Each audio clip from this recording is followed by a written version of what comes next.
अस्सलामु अलैकुम वरहमतुल्लाहि वबरकातुहू। अल्हम्दुलिल्लाह वस्सलातु वस्सलाम अला रसूलिल्लाह व अला आलिहि वसहबिहि अजमईन अम्मा बाद। मैं आप सब का इस्तकबाल करता हूँ हमारे प्रोग्राम सलाह वर्कशॉप, नमाज का सही तरीका। इंशाअल्लाह इस प्रोग्राम में हम पूरी की पूरी नमाज देखेंगे प्रैक्टिकल डिमॉन्स्ट्रेशन के साथ, जिसमें हम ना सिर्फ सही तरीका, नमाज के दौरान क्या क्या गलतियां होती है वो भी इंशाल्लाह देखेंगे। अब आपने शायद ये सोचा होगा सही तरीके के साथ मैं गलत चीजें क्यों बताऊंगा। गलत चीजें इसलिए हम देखेंगे ताकि हम उन गलतियों से बच सकें। मेरे भाई मेरी बहन, अगर इस प्रोग्राम के जरिए आप सिर्फ एक बात सीख लेते हैं, सिर्फ एक बात, तो आप इंशाअल्लाह अपनी हर रकात में, अपनी हर नमाज में उस गलती को सुधार सकते हैं, उस अच्छी चीज को ला सकते हैं। क़यामत के दिन जब अल्लाह ताला के सामने जब हम खड़े होंगे तो आप सोचो कि एक गलती सुधारने से कितना बड़ा फर्क आ सकता है हमारे आमाल नामे में, हमारी नेकियां कितनी भारी हो सकती है सिर्फ एक गलती सुधारने से।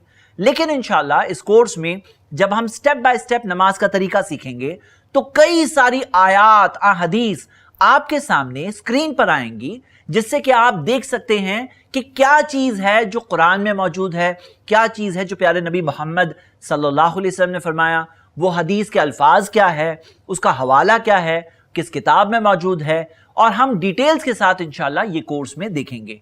मैं आप सबको एक बात बता दूं कि अगर आप अपनी नमाज को अहम समझते हैं, और यकीनन बाहैसियत मुसलमान हमें अपनी नमाज को सबसे ज्यादा इबादत में सबसे ज्यादा अहमियत देनी चाहिए, और अगर हम अहमियत देते हैं, क्या आपको नहीं लगता कि थोड़ा टाइम निकालना चाहिए जिंदगी में एक बार, कम से कम आप एक बार ये पूरी सीरीज देखो जिसमें हम पूरी नमाज इंशाअल्लाह देखेंगे स्टेप बाय स्टेप और आसान तरीके से दलाइल के साथ। तो इसके अंदर जो बातें हम सीखेंगे उसका फायदा हमारी सारी नमाजों में होगा।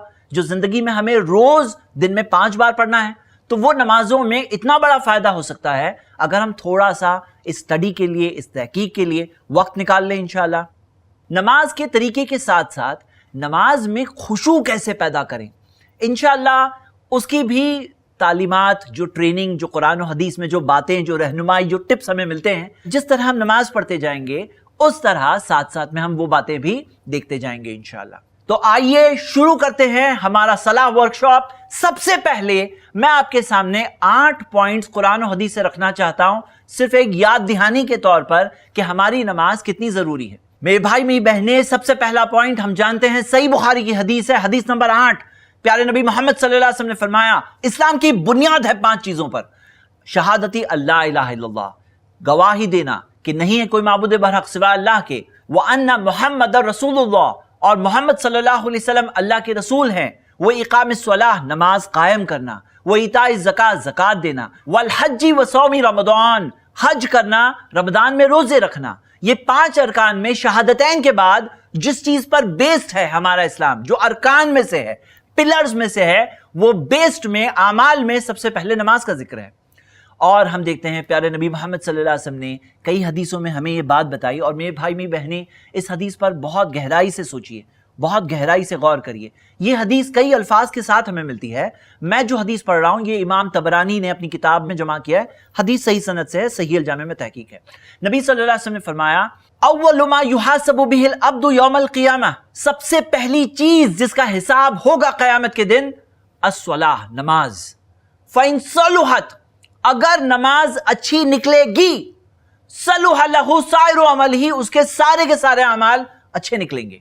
व इन फसदत, और अगर नमाज खराब निकलेगी, फसद साइरु अमलिही, उसके सारे के सारे अमाल खराब निकलेंगे। इस हदीस से हमने क्या समझा? इस हदीस से हम ये बात समझते हैं कि एक इंसान की जिंदगी पर उसकी नमाज का इतना असर होता है कि अगर नमाज अच्छी निकलेगी तो उसके बाकी के सारे अमाल जिनका हिसाब होगा वो सारे अमाल अच्छे निकलेंगे, और अगर नमाज खराब निकलेगी तो उसके बाद के सारे अमाल भी खराब निकलेंगे। क्यों खराब निकलेंगे? क्योंकि खराब होंगे। इस हदीस में इस बात की तरफ इशारा मिल रहा है कि नमाज का असर पूरी जिंदगी पे होता है। और लोग समझते हैं नमाज अच्छी नहीं है तो क्या हुआ, मैं दूसरे तो अच्छी चीजें कर रहा हूं ना। लेकिन हकीकत यह है, अगर नमाज अच्छी निकलेगी तो ही बाकी के अमाल अच्छे निकलेंगे, और नमाज अच्छी नहीं निकलेगी तो बाकी के अमाल भी अच्छे नहीं निकलेंगे। تو ہمارے لیے اس حدیث میں ایک طرح سے ہمارا رپورٹ کارڈ دکھ رہا ہے کہ اگر ہم اپنا جائزہ محاسبہ لیں، میری نماز اچھی ہے بری ہے، آپ تو جانتے ہی ہو نا، اگر نماز اچھی ہے تو بات مل رہی ہے کہ نماز اچھی ہونے کے بعد سارے اعمال بھی اچھے نکلیں گے، اور نماز خراب ہو تو سارے اعمال بھی خراب نکلیں گے. تو سمجھ لینا چاہیے اور امپورٹنس دینا چاہیے. یہ ہو گیا دوسرا پوائنٹ. تیسرا پوائنٹ جو دوسرے پوائنٹ سے جڑا ہوا ہے، سورۃ العنکبوت میں سورہ نمبر 29 آیت نمبر 45 میں اللہ سبحانہ تعالیٰ نے فرمایا ہے وَأَقِمِ الصَّلَاةَ، نماز قائم کرو، إِنَّ الصَّلَاةَ تَنْهَا عَنِ الْفَحْشَاءِ وَالْمُنکَرِ، بے شک نماز تمہیں روکتی ہے بے حیائیوں سے اور برے کاموں سے. ایک انسان کی نماز اسے روکتی ہے. نماز اچھی ہو گئی تو نماز اسے روکے گی بے حیائیوں سے، برے کاموں سے. ہم انسان ہوتے ہیں کمزور اور ہمیں چاہیے ایسا سپورٹ. ایک گاڑی ہے، گاڑی کو بریک چاہیے، تو نماز کے اندر جیسے کہ بریک ہوتا ہے جو روکتی ہے گناہوں سے ایک انسان کو، منکرات سے، بے حیائی کے کاموں سے. تو یہ ہو گیا ہمارا پوائنٹ نمبر 3. پوائنٹ نمبر 4، میرے بھائی میری بہنیں، کیا آپ کو یہ پتا ہے ہم ہیں اس دنیا کی زندگی میں، اور سب سے قیمتی چیز جو ہمارے پاس اس دنیا میں ہے وہ ہے ہمارا ایمان. پیارے نبی محمد صلی اللہ علیہ وسلم نے فرمایا بین الرجل وبین الشرک والکفر ترک الصلاۃ، ایک شخص میں اور شرک اور کفر کے درمیان میں ایک چیز ہے، نماز چھوڑ دینا.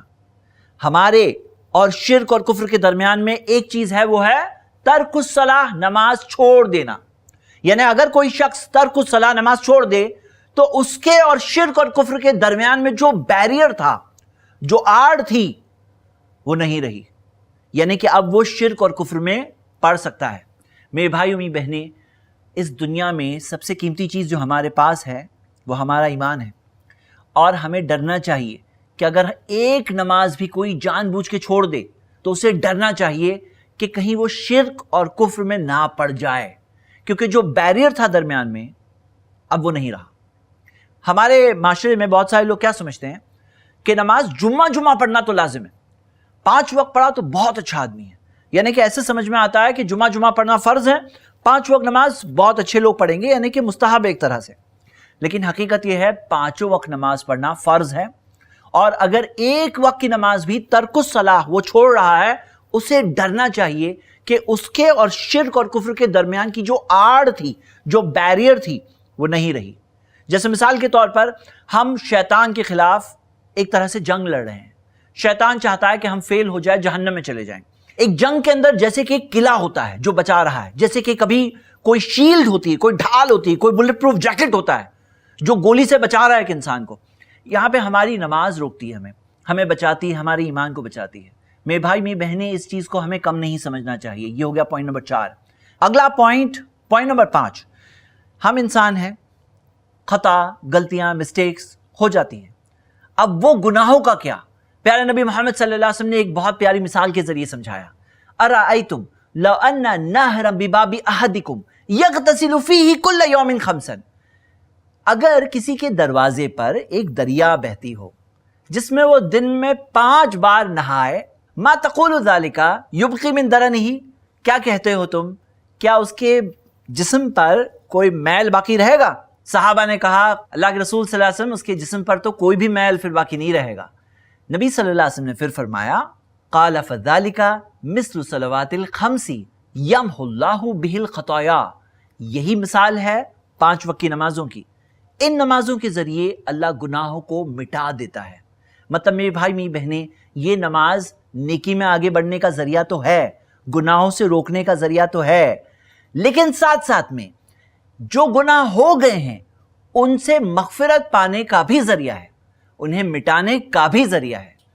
اور یقیناً بڑے گناہ جو ہوتے ہیں اس کے لیے ساتھ ساتھ میں توبہ بھی چاہیے، لیکن یہ نماز جیسے کہ اسے توبہ کی طرف بھی بڑھائے گی، اس کے دل میں وہ چیز کی تمنا پیدا کرے گی. اگر اس کی نماز اچھی ہے تو وہ نماز اس کی زندگی کو بھی چینج کرے گی، اس کی خطاؤں کی معافی کا بھی ذریعہ بنے گی. پوائنٹ نمبر 6، میرے بھائی میری بہنیں، یہ دنیا کی زندگی جو ہے نا، اس میں ہر کسی کو مشکلوں سے گزرنا ہی ہوتا ہے، چاہے پسند ہو یا نہ پسند ہو، چاہے آپ چاہتے ہو یا نہ چاہتے ہو، لیکن مشکلوں سے، پریشانیوں سے انسان کو گزرنا ہی پڑتا ہے. ان مشکلوں میں ایک بہت بڑی چیز ہے اللہ کا ساتھ، اللہ کی مدد، کیونکہ اللہ رب العالمین ہے. اللہ وہ ہے جس کے لیے سارے راستے ممکن ہے. الفتاح راستے کھولنے والا ہے، مشکلوں میں سے بچانے والا ہے۔